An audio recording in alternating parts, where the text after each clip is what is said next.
नमस्कार। मेरे इस नॉलेज वर्ल्ड यूट्यूब चैनल पर एक बार पुनः आप लोगों का स्वागत है। आज हम चर्चा करते हैं बीए पार्ट 1 फर्स्ट सेमेस्टर में राजनीति विज्ञान के फर्स्ट पेपर में राज्य की उत्पत्ति के सामाजिक समझौता, विकासवादी और मार्क्सवादी सिद्धांत के बारे में। पिछले वीडियो में मैंने राज्य की उत्पत्ति के दैवी उत्पत्ति सिद्धांत और शक्ति सिद्धांत पर चर्चा की थी। तो चलिए प्रारंभ करते हैं राज्य की उत्पत्ति के सामाजिक समझौता सिद्धांत की। सामाजिक समझौते का सिद्धांत राज्य की उत्पत्ति का एक महत्वपूर्ण सिद्धांत है। इस सिद्धांत के समर्थक मानते हैं कि राज्य को मनुष्यों ने बनाया है और यह एक समझौते के आधार पर हुआ है। समझौते से पहले व्यक्ति प्राकृतिक अवस्था में रहते थे और किन्हीं कारणों से व्यक्तियों ने प्राकृतिक अवस्था को त्याग कर समझौते के द्वारा राजनीतिक समाज की रचना की और इस समझौते से व्यक्तियों को सामाजिक राजनीतिक अधिकार प्राप्त हुए। महाभारत के शांति पर्व तथा कौटिल्य की पुस्तक अर्थशास्त्र में भी इसका वर्णन मिलता है कि अराजकता की स्थिति से त्रस्त होकर मनुष्यों ने पारस्परिक समझौते के द्वारा राज्य की रचना की। यूनान में सबसे पहले सोफिस्ट वर्ग ने इस विचारधारा का प्रतिपादन किया। यहाँ तक कि रोमन विचारकों के द्वारा भी इसका सबसे पहले समर्थन किया गया। रिचर्ड हुकर ने वैज्ञानिक रूप से सबसे पहले इस समझौते की तर्कपूर्ण व्याख्या की। डच न्यायाधीश ग्रोसियस तथा स्पोंजा ने इसका समर्थन किया, परंतु राजनीति विज्ञान में इस सिद्धांत को प्रतिष्ठा दिलाने में और इस सिद्धांत का वैज्ञानिक और विधिवत प्रतिपादन करने का श्रेय अगर किसी को जाता है तो वो है समझौतावादी विचारक हॉब्स, लॉक तथा रूसो। हॉब्स इंग्लैंड के निवासी थे। उनके समय में राजतंत्र और प्रजातंत्र के समर्थकों के बीच गृह युद्ध चल रहा था और हॉब्स का मानना था कि देश में शांति एवं व्यवस्था की स्थापना के लिए शक्तिशाली राजतंत्र का होना आवश्यक है। उन्होंने अपनी पुस्तक लेवियाथन में अपनी तात्कालीन परिस्थितियों से प्रभावित होकर समझौता सिद्धांत का प्रतिपादन किया, जिसमें उन्होंने मानव स्वभाव, प्राकृतिक दशा, समझौते के कारण और समझौते का उल्लेख किया। उनका मानना था कि मनुष्य एक सामाजिक प्राणी नहीं है, वह स्वार्थी है, एक दूसरे से घृणा करता है, अहंकारी है और मनुष्य के स्वभाव के कारण प्राकृतिक अवस्था में मनुष्य एक दूसरे के साथ शत्रुतापूर्ण व्यवहार रखते थे। उस समय जो शक्तिशाली था वही लोगों पर आधिपत्य जमाता था। शक्ति ही सत्य है की धारणा थी। जिसकी लाठी उसकी भैंस का सिद्धांत प्रचलित था। इसके कारण प्राकृतिक अवस्था में मनुष्यों का जीवन और उनकी संपत्ति सुरक्षित नहीं थी। अतः मनुष्यों ने अपने जीवन और संपत्ति की सुरक्षा करने के लिए और इस दुखी जीवन से छुटकारा पाने के लिए आपस में एक समझौता कर लिया और एक राजनीतिक समाज का निर्माण किया। इस समझौते के कारण राज्य जैसी संस्था अस्तित्व में आई। जहाँ तक जॉन लॉक की बात है तो वह भी इंग्लैंड का निवासी था। उसके समय में इंग्लैंड में गौरवपूर्ण क्रांति हो चुकी थी, जो कि 1688 में हुई थी। अतः लॉक के विचारों पर इंग्लैंड की गौरवपूर्ण क्रांति का बहुत प्रभाव था। उसने अपनी पुस्तक टू ट्राइज ऑन गवर्नमेंट में समझौता सिद्धांत का प्रतिपादन किया। उसने भी मानव स्वभाव, प्राकृतिक अवस्था, समझौते के कारण और समझौते की व्याख्या की। हॉब्स के विपरीत लॉक के अनुसार मनुष्य का स्वभाव सहयोगी था। वह एक सामाजिक प्राणी था, समाज में रहना जानता था। उसके मन में प्रेम, सहानुभूति, दया तथा सहयोग की भावनाएं थी। इसलिए प्राकृतिक अवस्था में मनुष्य सुख और शांति के साथ जीवन जी रहा था। उस समय यह नियम था कि तुम दूसरों के साथ वैसा ही व्यवहार करो जैसा व्यवहार तुम दूसरों से अपने प्रति चाहते हो। इसे उसने प्राकृतिक नियम की संज्ञा दी।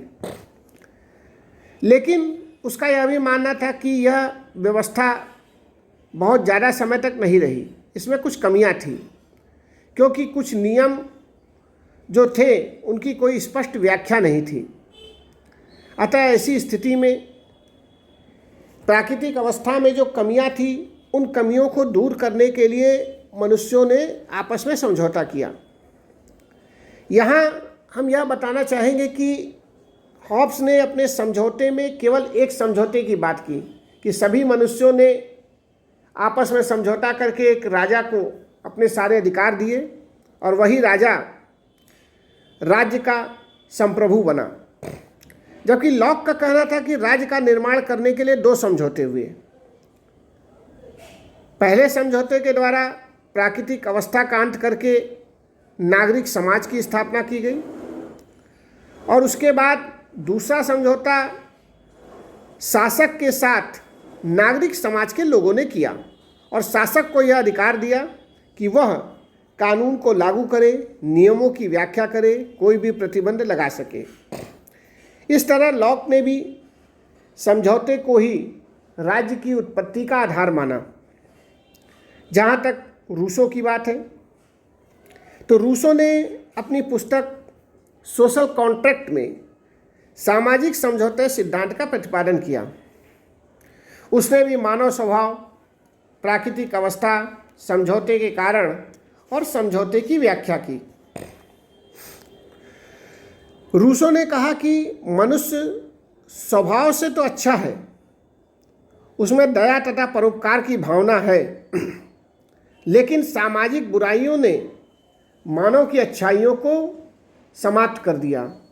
एक तरह से उसने कहा कि मनुष्य एक निर्दोष या इनोसेंट प्राणी है, और जैसे एक बच्चा होता है जो अच्छा और बुरा नहीं जानता है, वैसे ही प्राकृतिक अवस्था में मनुष्य भी था। उसे न तो अच्छाई पता थी, न तो बुराई पता थी। उसे तेरे मेरे का कोई ज्ञान नहीं था। उसे किसी साथी की आवश्यकता भी नहीं थी। वह अपने आप में ही पूर्ण संतुष्ट था। उसमें बुद्धि तथा विवेक का भाव था। एक तरह से कहा जाए तो रूसो का मानना था कि प्राकृतिक अवस्था में मनुष्य का जीवन एक सरल, शांत, सुखमय एवं संतुष्ट था। लेकिन रूसो ने कहा कि जब कृषि का आविष्कार हुआ और व्यक्तियों ने जमीनों पर अधिकार करना शुरू किया, तब उनके मन में तेरे मेरे की भावना उत्पन्न हुई। रूसो ने कहा कि वह पहला व्यक्ति समाज का जन्मदाता था जिसने एक जमीन के टुकड़े को घेर कर कहा कि यह मेरी भूमि है, और उसकी इस बात को अन्य लोगों ने स्वीकार कर लिया। यहीं से राज्य की उत्पत्ति की नींव पड़ी। व्यक्तिगत संपत्ति की भावना ने प्राकृतिक अवस्था का जो आदर्श रूप था उसे नष्ट कर दिया, और आपस में संघर्ष और युद्ध होने लगे। समाज की वही दशा हो गई जो हॉब्स की प्राकृतिक अवस्था में थी। अतः ऐसी स्थिति में रूसो ने कहा कि इस युद्ध और संघर्ष के वातावरण को अंत करने के लिए सभी व्यक्तियों ने एक स्थान पर एकत्रित होकर एक समझौता किया और इस समझौते में सभी व्यक्तियों ने अपने समस्त अधिकारों का समर्पण किसी एक व्यक्ति के लिए नहीं किया बल्कि समाज के लिए किया। और समाज में जो यह अधिकारों का समर्पण किया गया उससे समाज की एक सामान्य इच्छा उत्पन्न हुई और यह सामान्य इच्छा थी कि एक ऐसी शक्ति होनी चाहिए जो लोगों को नियंत्रित कर सके। इस तरह रूसों ने भी सामाजिक समझौता सिद्धांत को ही राज्य की उत्पत्ति का आधार माना। अब यहाँ हम एक चीज़ आपको यह बताना चाहेंगे कि जो हॉब्स ने सामाजिक समझौता सिद्धांत के बाद राज्य की उत्पत्ति का जो स्वरूप प्रस्तुत किया वह निरंकुश राजतंत्रात्मक था। वहीं लॉक का जो सिद्धांत था वह राज्य की उत्पत्ति के संदर्भ में सीमित या वैधानिक राजतंत्र की बात की गई। जहाँ तक रूसों की बात है तो रूसों के राज्य की उत्पत्ति के सामाजिक समझौता सिद्धांत में जो राज्य का स्वरूप है वह लोकतंत्रात्मक राज्य के रूप में है, जिसमें संप्रभुता संपूर्ण समाज में दी गई है। अब हम राज्य के ऐतिहासिक या विकासवादी सिद्धांत की बात करते हैं। यह सिद्धांत हमें यह बताता है कि राज्य को न तो ईश्वर ने बनाया, न ही वह किसी शक्ति या युद्ध से उत्पन्न हुआ, न ही वह व्यक्तियों के बीच आपसी समझौते के द्वारा हुआ, बल्कि यह सिद्धांत यह मानता है कि राज्य कोई बनावटी या कृत्रिम संस्था नहीं है बल्कि एक स्वाभाविक संस्था है और इसकी उत्पत्ति विकास के आधार पर हुई है। इसका निर्माण नहीं किया गया है। आदिकालीन समाज से क्रमिक विकास करते करते आज हम राष्ट्र के या राज्य के वर्तमान स्वरूप को देखते हैं। इस संबंध में गार्नर का कथन हमें सत्य दिखाई देता है कि राज्य न तो ईश्वर की कृति है, न ही वह उच्च कोटि के शारीरिक बल का परिणाम है, न ही वह किसी प्रस्ताव या समझौते की कृति है और न ही परिवार का विस्तृत रूप है। यह तो क्रमिक विकास से उदित एक ऐतिहासिक संस्था है। जिस प्रकार भाषा प्राणियों की अर्थहीन बड़बड़ाहट से उत्पन्न हुई, ठीक उसी प्रकार राज्य की उत्पत्ति बहुत प्राचीन और इतिहास से परे असभ्य समाज से हुई। राज्य कब आया, कैसे अस्तित्व में आया, यह कहना तो बहुत कठिन है। राज्य किस समय सबसे पहले दिखाई दिया, यह उसी प्रकार असंभव है जिस प्रकार यह कहना कि कब नैतिक नियम कानून बने या कोई बच्चा कब युवा हुआ, कब प्रौढ़ हुआ। तो इस तरह से राज्य वास्तव में विकास का परिणाम है जो किसी निश्चित समय के आधार पर परिभाषित नहीं किया जा सकता। जिस प्रकार भाषा धीरे धीरे विकसित हुई, मनुष्यों में राजनीतिक चेतना धीरे धीरे जागृत हुई, उसी प्रकार राज्य का विकास भी धीरे धीरे हुआ। राज्य के विकास में 6 तत्वों की महत्वपूर्ण भूमिका थी। पहला, मनुष्य की मूल सामाजिक प्रवृत्ति। दूसरा, रक्त संबंध। तीसरा, धर्म। चौथा, शक्ति। पांचवा, आर्थिक गतिविधियां। और छठा, राजनीतिक चेतना। अब हम राज्य के मार्क्सवादी सिद्धांत की चर्चा करते हैं। प्लेटो, अरस्तु इत्यादि यूनानी दार्शनिकों की तरह मार्क्स भी राज्य को एक प्राकृतिक संस्था न मानकर उसे एक वर्ग संगठन मानता है। उसका मानना है कि समाज में वर्गों की उत्पत्ति के कारण सत्ताधारी वर्ग के हितों की रक्षा करने के लिए राज्य का जन्म हुआ और उन्हीं के हितों की रक्षा के उद्देश्य से इसका अस्तित्व आज भी बना हुआ है। मार्क्स यह मानता है कि समाज में प्रारंभ से ही दो वर्ग रहे हैं। यद्यपि आदिम समाज में साम्यवादी व्यवस्था थी, परंतु यह व्यवस्था धीरे धीरे वर्ग व्यवस्था में परिवर्तित होने लगी और राज्य इसी वर्ग व्यवस्था का परिणाम है। मार्क्स तो यह भी कहता है कि राज्य की उत्पत्ति वर्ग शोषण के एक यंत्र के रूप में हुई है और राज्य के द्वारा शासक वर्ग के लोगों ने शोषित वर्गों, जिसमें शोषित वर्गों में दास, मजदूर इत्यादि को मानता है, उसका शोषण किया। तो इस तरह राज्य को वह शोषण के एक साधन के रूप में मानता है।